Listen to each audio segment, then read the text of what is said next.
Have you ever spent, I don't know, hours, weeks, or maybe even years studying something?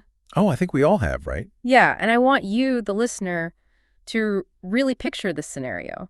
You buy the expensive textbooks, you download all those language apps. You meticulously keep up your daily streak. Exactly. You memorize every single rule, you learn every formula, you use all the flashcards, you take the quizzes. And you do all the homework. Right. And sitting alone at your desk, you just feel entirely prepared. You feel like a total master. You feel invincible in that little bubble. You really do. But then the moment arrives to actually do that thing in real life. The real world test. Right. You step out into the world, someone actually engages with you, and you completely, utterly freeze up. Total paralysis. Yes. The knowledge is in your head. I mean, you know it's in there.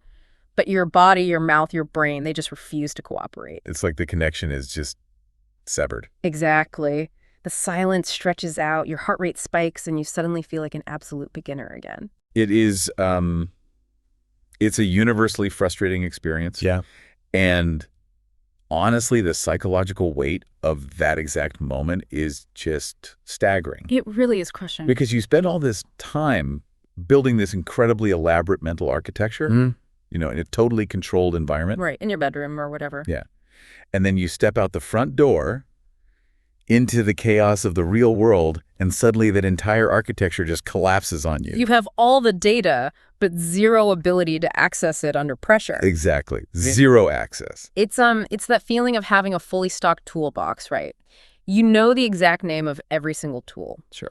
But then a pipe bursts in your kitchen and water is just spraying absolutely everywhere and you suddenly don't know how to grip a wrench. You just stand there getting soaked. Yeah, just completely soaked. Yeah. And today we're going to look at a piece of source material that tackles this exact phenomenon head on. Oh, this is going to be a good one. We're doing a deep dive into an excerpt from a guide called The Art of Living and Speaking Natural English. So statistically, we're looking at a conversation between two language guides. Their names are Ava and Alex. Yeah, and the segment we have in front of us today is titled, Don't Just Practice English, Use English Naturally Every Day. Now, on the surface, yes, obviously, this is about language learning. Sure, that's the literal context. But as we comb through their insights, it becomes glaringly obvious that this is actually about something much, much bigger. Oh, absolutely. The overarching mission of this deep dive is to unpack this really critical and I think often misunderstood gap between merely practicing a skill and naturally using it. Right. While our source specifically focuses on English fluency, what Ava and Alex are discussing, it really serves as a masterclass in overcoming the paralysis of preparation. The paralysis of preparation. I love that phrasing. Because they are deconstructing that terrifying moment where theoretical knowledge has to become practical reality, and they're analyzing why so many of us just get completely trapped in that transition. So let's start unpacking this. Because to understand how to reach that fluid, natural state of performance. Whether that's speaking English, playing an instrument, or giving a boardroom presentation, really. Exactly. Any of it. To get there, we first have to look at why our current methods are actively failing us. We have to diagnose the problem. Right. We have to look at why 1,000 flashcards don't actually translate into real-world success. Yeah. And to do that, we have to examine the first major realization that Alex and Ava bring up in our source text. Which is such a brilliant starting point. Alex sets up the premise by pointing out this massive contradiction that plagues almost every learner. It's so common. He highlights a behavioral paradox. He notes that many learners, they study diligently every single day. They really put the hours in. They do. They dedicate immense amounts of time and cognitive energy to the process, and yet they remain completely terrified of real conversations. They essentially just refuse to use English out in the real world.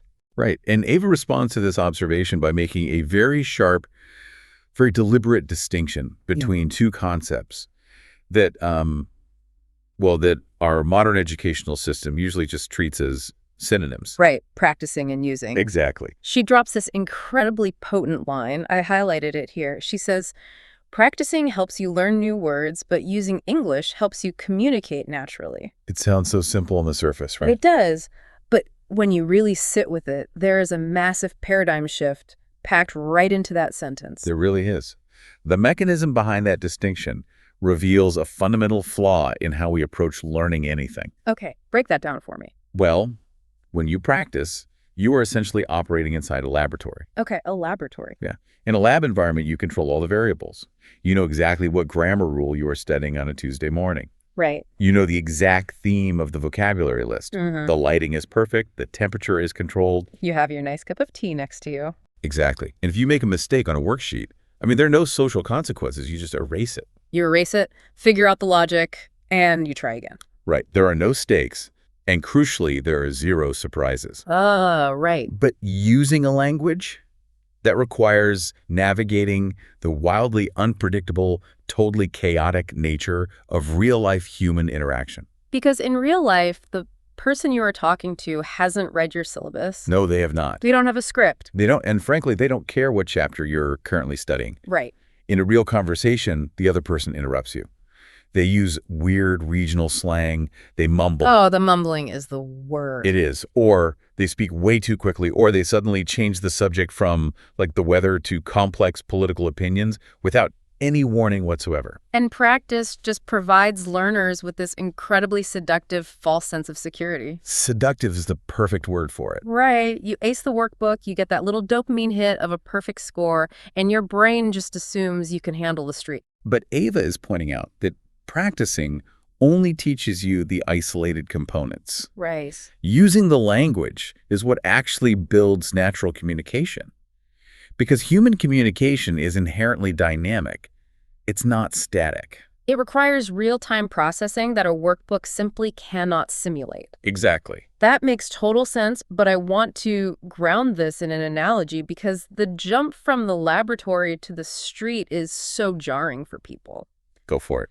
It feels to me like practicing English the way we traditionally do with all the apps and the controlled quizzes is a lot like hitting baseballs off a stationary tee. Oh, that's a really good comparison. Right. You can stand there all day and perfect your swing. You can adjust your stance down to the millimeter. You can optimize your grip on the bat. Exactly. And you can hit the ball perfectly every single time because the ball is just sitting there on a piece of plastic, patiently waiting for you to be ready. And you just feel like a professional athlete while you're doing it. Exactly. But using English in a real conversation, that's like stepping into the batter's box and facing a live pitcher. A pitcher who is throwing 90-mile-per-hour fastballs. Fastballs, curveballs, sliders.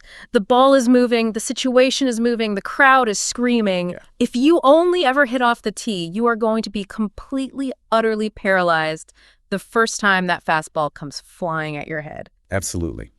The cognitive demands of facing the live pitcher are entirely different. Totally different. Hitting off the tee just relies on static memory and controlled motor function.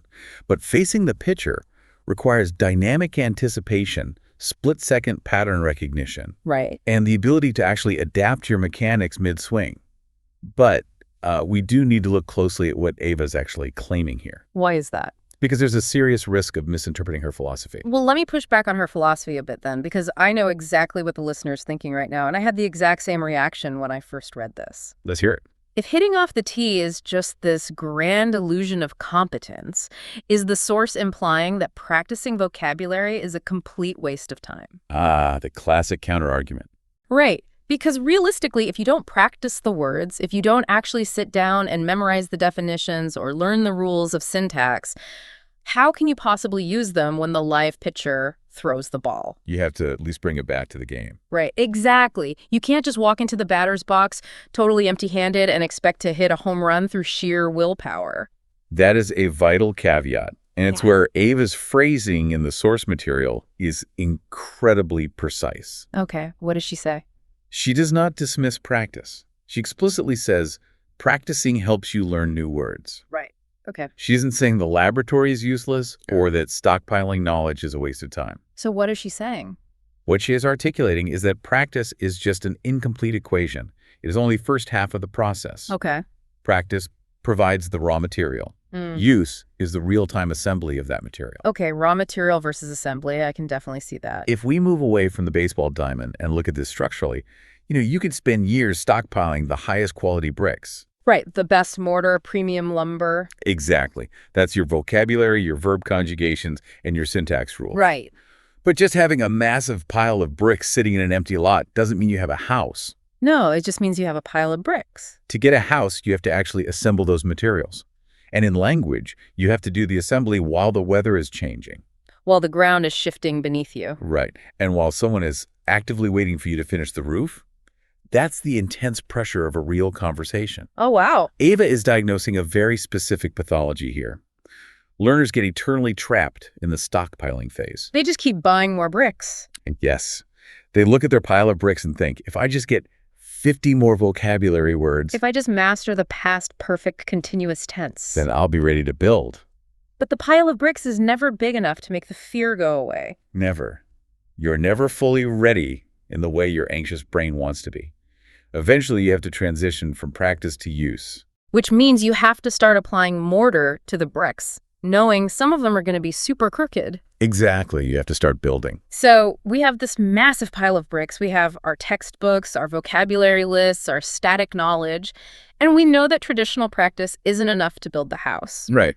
What actually needs to change internally before we even open our mouths to speak to someone else? That's the million-dollar question. Because let's be honest, if I am fundamentally terrified of the live pitcher, just aggressively telling me to step up to the plate isn't going to magically rewire my nervous system. No, it's just going to induce a panic attack. Exactly. If my brain is completely overwhelmed by the speed of the game, I need a new internal strategy before I take a swing. And that operational shift is exactly what Ava provides in the next phase of their conversation. Okay. She offers a very specific, actionable strategy to bridge the gap between the laboratory and the wild.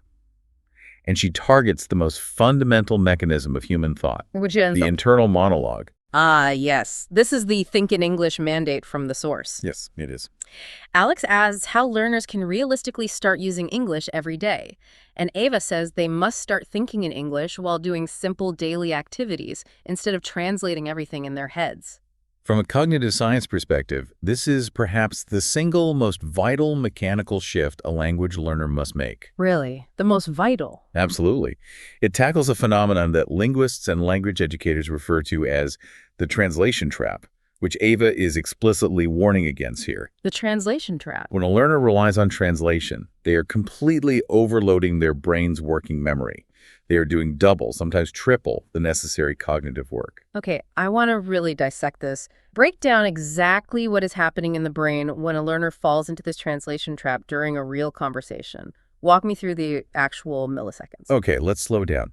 Imagine you are standing in a coffee shop, and a native speaker asks you a relatively simple question. Okay, I'm in the coffee shop. First, your auditory processing center has to register the English words. Right. Then, you route those English words into your native language center to translate them so you can grasp the underlying concept. Got it. Once you finally understand the concept, you formulate your response.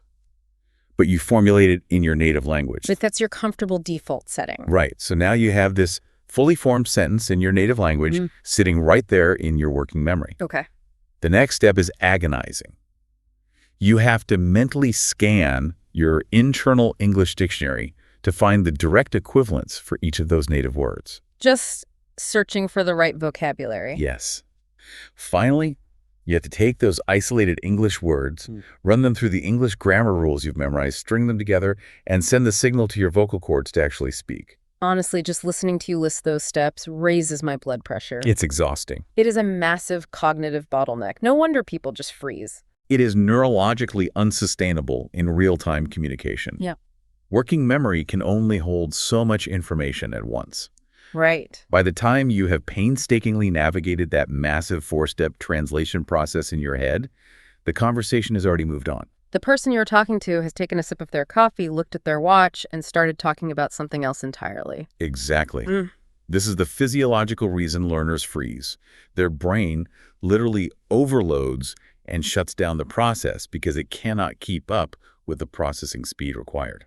Here's where I really struggle with this advice, though. Okay, what's the issue? I understand the logic of the bottleneck. I clearly see the math, but I have to challenge the practicality of Ava's solution here. Fair enough. Telling an adult to just think in another language sounds a bit like telling someone with insomnia to just go to sleep. Or telling an anxious person to just relax. Exactly. It's maddeningly vague. Your inner voice is deeply tied to your identity. It's the voice you've had since childhood. It's very intimate. It is. How do you forcibly change the language of your inner voice without giving yourself a massive headache? It's not easy. If I look at an apple, my brain automatically screams the word for apple in my native language. I can't just silence it. It feels like trying to drive a car using a GPS system that has a 5-second lag. Oh, that GPS analogy perfectly illustrates the frustration of the translation trap. Right. You see the turn coming up in real life, out the windshield. Yeah. But the GPS on your dashboard hasn't updated yet. It's still showing you a block behind. So if you wait for the GPS to catch up and actually translate the directions, you are always going to miss your turn in the actual conversation. You'll never make the turn. So how does Ava expect a learner to just instantly fix the lag in the software? Well, the error in that assumption is the word instantly. Okay. You are assuming Ava is asking you to entirely rewrite your internal operating system overnight. Right. Which feels impossible. But look very closely at the exact parameters of her solution in the text. Okay, let me look. She doesn't say, start debating complex philosophy in your head in English. She doesn't say, reevaluate your childhood trauma in English. Right, she doesn't. She explicitly says, start thinking in English while doing simple daily activities. The operative word that changes everything there is simple. So you lower the stakes of the thought itself. Drastically lower them. You bypass the mental bottleneck by completely removing the complexity of the thought. Okay, give me an example. If you are sitting at your desk, you don't need to formulate a massive, grammatically complex sentence about the geopolitical climate. You just look at the physical object next to you and think, cup. Just cup. Yes. You do not think your native word for cup and then mentally swap it out. No. You look at the window and think window. You look at the door and think door. Okay, so you are attempting to wire the target language directly to the sensory input. Yes, exactly. You are training your neural pathways to attach the English concept directly to the physical reality of the object. Rather than routing the concept through your native language center first. You are bypassing the translation software entirely for basic nouns and verbs. You're cutting out the middleman. Yes. The native language is the middleman, taking a massive commission on every single thought in the form of processing time. That's a fantastic way to conceptualize it. Yeah. If we return to your GPS analogy, Right. you aren't trying to fix the lag while driving down a busy freeway at 80 miles an hour. That would be a disaster. You are parked safely in your driveway, looking at the steering wheel and just acknowledging it's a steering wheel. You are slowly replacing the lag in the software by starting with the most basic foundational operations. Okay, that feels much more achievable. But there is a significant psychological consequence to this. What's that? Once a learner actually attempts this, once they start bypassing the safety net of their native language and just trying to pull the English word directly into their mouth, they inevitably smash headfirst into a massive emotional wall. Because without the safety net of translating and double-checking every word, the car is going to crash. Absolutely. You are going to get it wrong. You are going to get it remarkably wrong. When you stop carefully translating, verifying, and mentally editing everything before you speak, you are going to use the wrong vocabulary. You are going to totally butcher the grammar. You are going to sound, frankly, less intelligent than you actually are. And that leads us into what I consider the absolute emotional core of this deep dive. Which is step 3 in the source materials progression. Yes, we have to confront the perfectionism paralysis. Alex asks Ava the question that every single learner is screaming internally, right? He says, what if someone is afraid of making mistakes? It is the single most common debilitating fear in any learning environment, not just language learning, anything. Yeah. And Ava's response is uncompromising. She says, don't worry about being perfect. Every mistake helps you become a better English speaker. But she doesn't just leave it as a nice platitude, does she? No. Later in the text, she shares a personal anecdote that really grounds this philosophy in reality. Right. Alex asks her what specific action helped her improve her English the most. And her answer is incredibly telling because it has absolutely nothing to do with studying. She says, I stopped worrying about mistakes and started speaking English every single day. Yeah. She didn't say she bought a more expensive textbook. She didn't say she found a highly rated tutor. Or that she finally memorized the irregular past participles.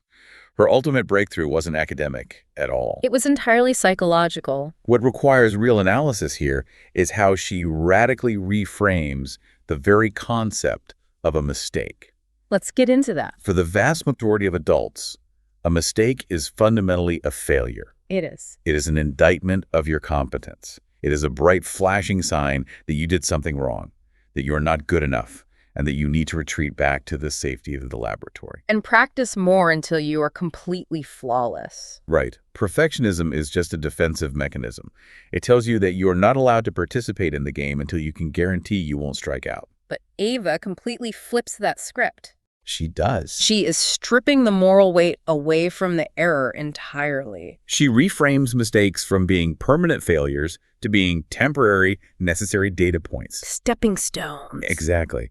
When she claims that every mistake helps you become a better English speaker, she is highlighting a neurological reality. What do you mean? Making a mistake in real time, actually feeling the acute discomfort of that mistake, and then adjusting that process forces your brain into a state of heightened neuroplasticity. It is immediate, visceral feedback. Yes, feedback that passive reading can never, ever provide. I really want you, the listener, to stop and think about this right now, because the resistance to this idea is so deeply ingrained in all of us. It really is. Think about how society conditions you from a very young age. We are trained in formal educational systems to view mistakes purely as deductions on a PES score. Yes. Every time you get something wrong, a teacher takes a red pen, marks a giant X on your paper, and your grade goes down. You are actively penalized for errors. You are taught that the ultimate goal of learning is to avoid the red pen at all costs. Right. So how incredibly difficult is it for a 30 or 40-year-old adult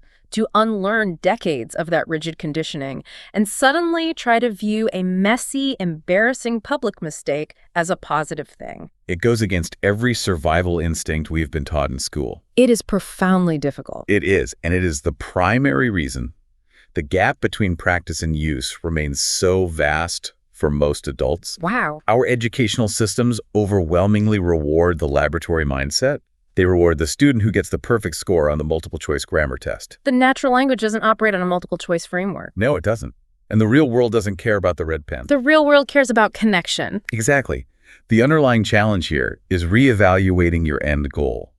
I mean, would you rather possess a flawless written exam score, or would you rather have the ability to laugh at a joke in a loud coffee shop with a native speaker? Even if you use the completely wrong verb tense to do it. Yes, even if it was messy. Exactly. It feels to me like trying to learn how to walk without ever being willing to fall down. Oh, that's a perfect analogy. Right.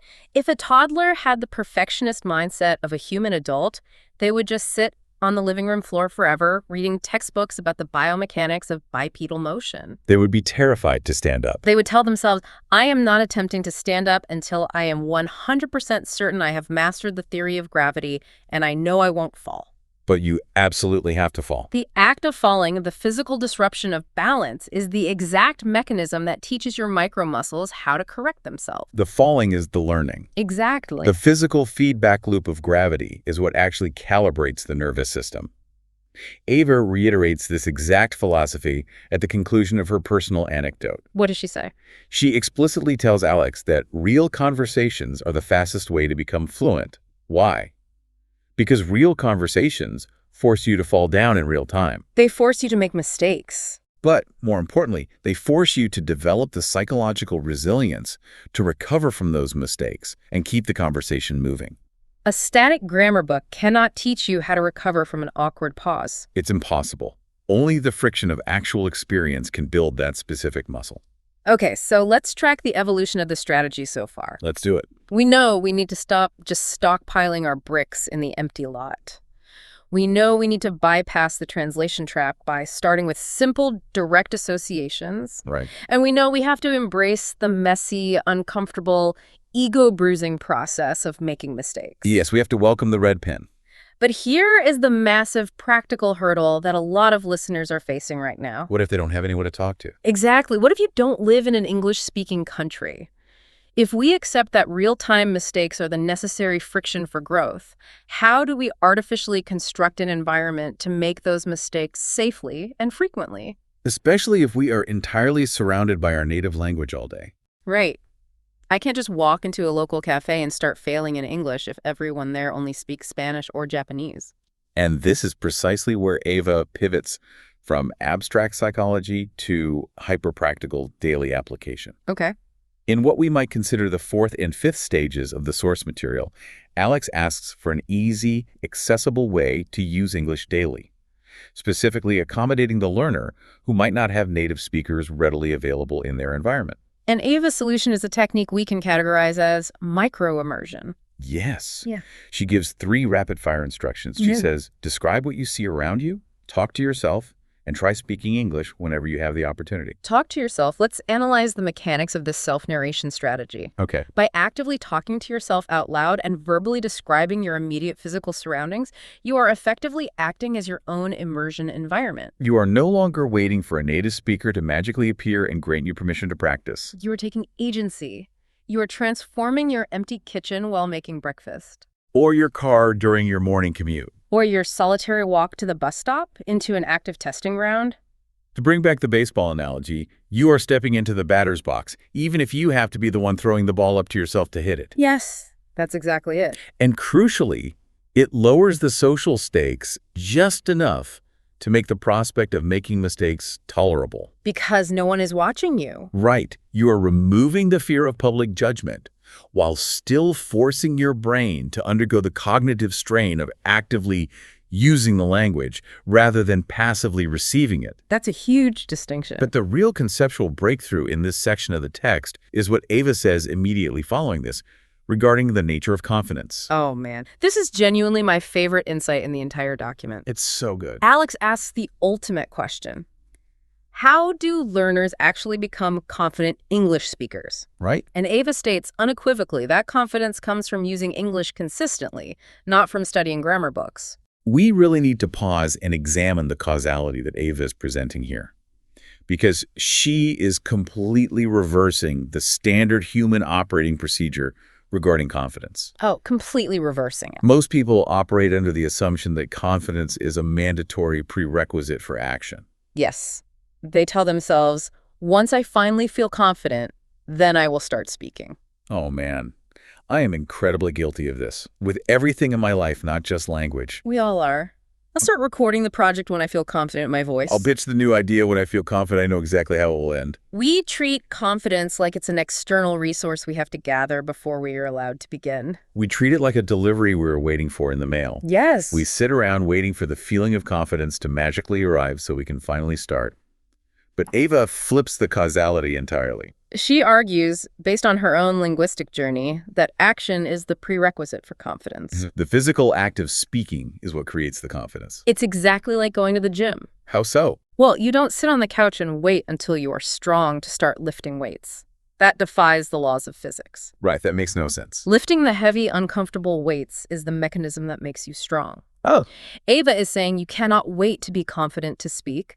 The terrifying act of speaking is the heavy lifting that physically builds the confidence. It creates a self-reinforcing behavioral loop. Let's trace it. Okay, you force yourself to speak, despite the fear. You inevitably make a mistake. Your brain braces for impact, but then... You realize you survived the mistake. Exactly. The social interaction didn't end in disaster. Your brain registers that survival, and your baseline confidence grows incrementally. And because your confidence grew, you are slightly more willing to speak again tomorrow. The loop accelerates. Mm. But the critical takeaway is that the loop cannot initiate itself. It requires that first, highly uncomfortable action to start spinning. It does. I love the idea of the confidence loop. But let me push back on the self-narration idea for a second, because I can hear the perfectionist alarm bells ringing for our listeners again. What are they worried about? Is there a genuine danger in talking to yourself all the time without supervision? I see where you're going. What if I am walking around my kitchen, describing the process of making coffee in English, but I'm using completely broken grammar? Like, I'm putting the coffee in the machine. Right. If no teacher or native speaker is there to correct my syntax, aren't I just rapidly reinforcing my own bad habits? Are I cementing crooked bricks into my foundation? That is a very common, very valid concern. But we have to recognize it for what it is. Which is? It's the classic fear-based laboratory mindset creeping back into the picture. You think so? I do. To address it, we have to point back to the source text's ultimate core message. The goal Ava and Alex are striving for is natural communication, not passing a rigid grammar examination. Right. They emphasize communication. We have to weigh the relative risks. Let me ask you, what is demonstrably more damaging to your ultimate goal of fluid, natural conversation? Okay. Is it occasionally using the wrong preposition or dropping a verb ending when you talk to yourself in the kitchen? Or is it being so utterly paralyzed by the fear of incorrect syntax that you never open your mouth in a real conversation? Okay, I see your point. The total silence of hesitation is a much worse outcome than the spoken grammatical error. The benefits vastly outweigh the risks. The conversational speed, the rhythmic flow, and the mental agility gained by systematically eliminating your hesitation to speak are far more valuable than perfect grammatical precision. That makes a lot of sense. Native speakers make structural errors, use double negatives, and abandon sentences halfway through all the time in casual conversation. They do it constantly. What makes them fluent isn't algorithmic perfection. It's the rhythm, the cadence, and the complete lack of hesitation. So by talking to yourself, you are building that rhythm. You are actively greasing the wheels of your cognitive machinery. You are training the mouth to move in tandem with the brain so that when you finally do talk to a real person, the machinery doesn't seize up. Okay, I am entirely on board with this framework. It's a solid framework. We've gone from diagnosing the illusion of practice versus the reality of use to dissecting the cognitive bottleneck of the translation trap. We've confronted the massive emotional hurdle of perfectionism. Right, and we've explored the practical daily tool of microimmersion to reverse engineer our confidence. We've covered a lot of ground. We have. And to synthesize all of this theory into immediate, unavoidable action, the source material offers us, and offers you, the listener tuning in right now, a very specific, highly structured challenge. Yes, the source text concludes with a formal practice task issued directly by Ava and Alex to their learners. They lay the parameters out with zero ambiguity. What is the challenge? Ava states, today's challenge is to use English for 5 minutes without translating into your native language. And Alex immediately follows up by defining the scope. He says, describe your room, your plans, or your daily routine completely in English.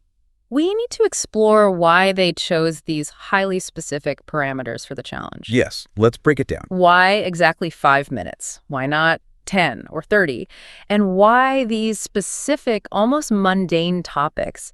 Your room, your plans, your daily routine? It feels very intentional. It doesn't feel arbitrary at all. It doesn't. It is deeply intentional and rooted in behavioral psychology. Okay. Let's look at the time limit first. 5 minutes is a psychologically manageable threshold. Yeah. It flies under the radar of the brain's resistance mechanisms. What do you mean by that? If Ava had issued a challenge to, say, speak English for an hour today, the learner's brain would instantly generate a dozen valid excuses. I don't have a free hour. I'm too exhausted from work. I don't possess enough vocabulary to sustain a 60-minute monologue. The barrier to entry would be so high that the learner wouldn't even attempt it. But 5 minutes. Anyone, regardless of their schedule, can find 5 minutes. It completely disarms the instinct to procrastinate. You literally cannot claim you don't have 5 minutes. I mean, you spend 5 minutes just staring blankly at the wall while waiting for your computer to reboot. Exactly. It lowers the barrier to entry to such an absurd degree that the learner has absolutely no logical excuse not to execute the task. It forces compliance through simplicity. Yes. And then analyze the topics Alex suggests. Describing your immediate physical surroundings, outlining your basic plans for the day, walking through your morning routine. Why does he restrict it to these areas? Why not challenge the learner to debate economic policy or explain the plot of a complex science fiction film? Because those complex topics require highly specialized niche vocabulary. Right. If I try to explain a sci-fi movie plot, I'm going to immediately need words like cinematography or interdimensional travel or betrayal. Your brain will hit a wall at minute 2, panic, and immediately revert to translating. But describing my room, I just need bed, window, desk, wall. The stakes are on the floor. Precisely. Describing your immediate surroundings and daily routines relies exclusively on high-frequency, highly practical vocabulary. The stuff you actually use. These are the foundational words you actually need to survive and navigate the world in a target language. By strictly limiting the topics to these tangible, everyday concepts, the 5-minute challenge ensures that you are practicing the real-time assembly of the most crucial raw materials. You aren't trying to build a skyscraper on day one. No, you are just trying to lay the foundation of the house using the bricks you already have. I want to turn directly to you, the listener, right now. I'm officially issuing the challenge that Ava and Alex laid out. Oh, here we go. Are you willing to try this the second this deep dive is over? Can you take out your phone, set a timer for exactly 5 minutes, and just talk out loud to an empty room? It's just 5 minutes. Tell yourself what you are going to do today. Describe the room you are currently sitting in. Do not translate. Just look at the physical objects and attach the English words to them. It feels incredibly silly the first time you do it. You will feel so self-conscious, even if you are totally alone. But I liken this 5-minute task to stretching your muscles before you go for a long run. That analogy bridges the gap perfectly. You aren't running the full marathon in those 5 minutes. You are just warming up the brain's English muscles. You are recalibrating the laggy GPS before you pull out onto the highway. Exactly. You are getting the cognitive blood flowing to that specific neural pathway so that for the rest of the day, those connections are primed, awake, and ready to fire if you actually need them in a real conversation. And this brings us to Ava's concluding promise in the source text, which really ties the entire philosophy together. What's the promise? She says, the more you use English, the more natural speaking will become. It's a cumulative effect. It is. This 5-minute task isn't just a gimmick or some throwaway exercise. It is the catalyst for that natural daily use. It's the spark. It is the vital proof of concept your brain needs to realize that you can do it, that the sky will not actually fall if you make a mistake, and that you already possess the necessary tools to assemble the raw materials right now, today, without waiting for permission. So to bring this all together, let's look back at the journey we've just taken through the source material. It's been quite a ride. We started by confronting the harsh, uncomfortable reality that practice, the apps, the textbooks, the flashcards, is just the warm-up. Using the language is the actual game. You cannot just hit off the stationary tee forever and expect to hit a fastball. We learned that to finally step into the batter's box, we have to actively bypass the translation trap. We have to stop doing double the cognitive work. And start tying concepts directly to the target language, beginning with the simplest, most mundane, everyday objects. We also confronted the emotional anchor of perfectionism paralysis. We explored why we have to completely rewire how our educational systems taught us to view mistakes. We must see them not as permanent marks of failure requiring a red pen, but as essential data points and neurologically necessary stepping stones to fluency. The physical act of falling is the mechanism of learning. And we learned the true mechanism of confidence. We have to be willing to talk to ourselves out loud, like crazy people, to create our own micro-immersion environments. Because confidence is never the prerequisite to speaking. It is the direct result of taking action. The heavy lifting of speaking makes you confident. And finally, we have the 5-minute challenge to pull all of this theory out of the clouds and put it into practice today. As we wrap up, if we connect all of these technical and psychological hurdles to the bigger picture of human behavior, it leaves us with a really fascinating implication. Yeah, it really makes me wonder about the deeper psychology of why we truly freeze in those high-stakes moments. What do you mean? Well, I will leave you, the listener, with this final thought to ponder as you go about your day. Okay. What if our paralyzing fear of speaking a new language isn't actually about the mechanics of the language at all? Oh, wow. What if it's simply our fragile adult ego terrified of being seen as a beginner again? That hits hard. As adults, we are deeply accustomed to being competent. We know how to navigate our jobs, our relationships, our world. Attempting to speak a new language strips all of that hard-won competence away and temporarily reduces us to toddlers who can barely articulate what they want for breakfast. Yeah, it's totally humbling. When you actively choose to open your mouth, speak, and inevitably make a mistake, you aren't just learning English vocabulary. You are actively practicing humility and courage. Wow, practicing humility and courage, that completely shifts the weight of the exercise. That puts a whole new spin on the 5-minute challenge. It really does. So the timer is waiting for you. Step up to the plate. Face the life picture. Give yourself permission to fall down, make the messy mistakes, and watch what happens to your confidence on the other side. Good luck. Thank you for joining us on this deep dive. Now, the second you hear my voice fade out, start that 5-minute timer. See you next time.